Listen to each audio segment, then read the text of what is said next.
বিশ্ব রাজনীতি আরো জটিল হয়ে উঠছে। নেতানিয়াহু মারা গেছে নাকি খোমেনি মারা গেছে, কি একটা অবস্থা! আমরা সবাই দর্শকের মতো দেখছি। তবে বাস্তবতা হলো এখনো খোমেনির লাশ কিন্তু কেউ দেখেনি।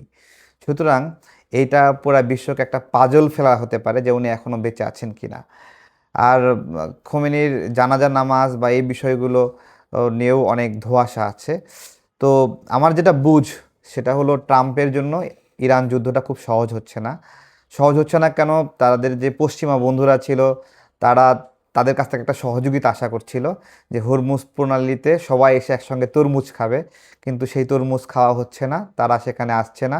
ফ্রান্স বলছে তারা যাবে না, স্পেন বলছে তাদের মাটি ব্যবহার করে, বিমান ঘাঁটি ব্যবহার করে ইরানে হামলা চলবে না। এইদিকে এইদিকে সৌদি আরব, মধ্যপ্রাচ্য, তারপরে পাকিস্তান সহ বিভিন্ন দেশগুলো থেকে যে আমেরিকা সাহায্য পাওয়ার কথা ছিল, বস্তুত তারা সাহায্য করুক না করুক এমন একটা ফাঁদে পড়েছে যে চাইলেও সাহায্য করতে পারবে না। কারণ যেই সাহায্য করবে সে টার্গেট হয়ে যাবে।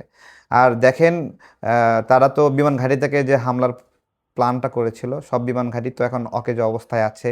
যে আমেরিকান সৈন্যরা আপনার এখানে থাকার কথা ছিল, তারা তো এখানে নাই, হোটেলে হোটেলে আছে, হোটেলেও হামলা চলছে এখন।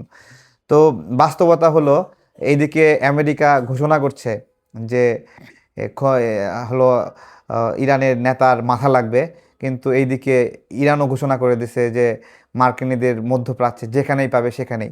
তো বাস্তবত সমীকরণ হলো যে মধ্যপ্রাচ্যে যে ঘাঁটি বলেন, নিয়ন্ত্রণ বলেন, পেট্রো ডলারের যে রাজনীতি, সেই সব কিছু মিলে আমেরিকা আমও হারাইলো, সালাও হারাইলো। এবং এই এই ঘটনার পরে পেট্রো ডলার নামে যে একটা অর্থনৈতিক কারেন্সি ছিল, এটাও বদলে যেতে পারে এখন থেকে।